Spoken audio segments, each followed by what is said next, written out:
மனசு சரியில்லைன்னு அந்த பக்கம் போயிடாதரா, டாஸ்மார்க் பக்கம் படுத்து.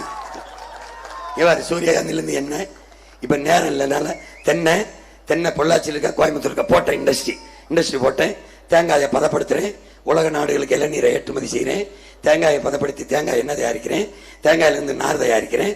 என் நாக்கு இந்த கைத்துக்கட்டில் 1 லட்சம் ரூபாய்க்கு அமெரிக்காவில் போது நாடங்களும் மூங்கில் வளர்க்குறேன்.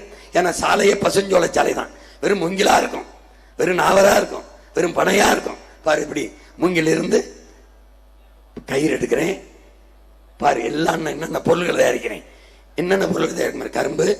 கரும்பு கரும்புலேருந்து எத்தனால் பெட்ரோல் தயாரிக்கிறேன். பிரேசில் தயாரிக்குது. கற்கண்டு சர்க்கரை வெள்ளையா காட்டிட்டான், பொன்னிறத்தில் வரும். தப்பா காட்டிட்டான். இப்போ இதுலேருந்து தாள் தயாரிக்கிறேன். தாளுக்கு நீ மரத்தை வெட்ட முடியாது, வெட்டினா உன் கையை வெட்டி போயிருவேன். நானே தாள் தயாரித்து கொடுத்துறேன். எத்தனால் பெட்ரோல் கொடுத்துறேன்.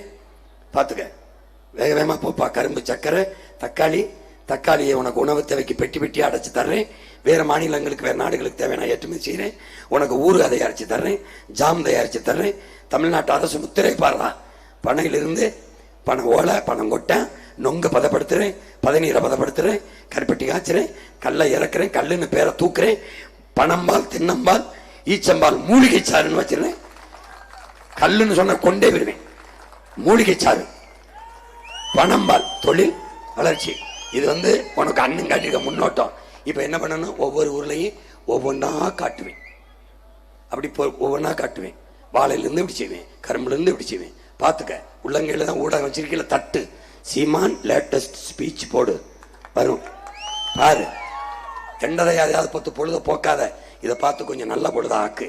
இது சரியா இருக்கு அண்ணன் சொல்றதுன்னா மறந்துடாம விவசாய சின்னத்துக்கு ஒரு ஓட்டை போட்டு நாட்டை காப்பாத்து.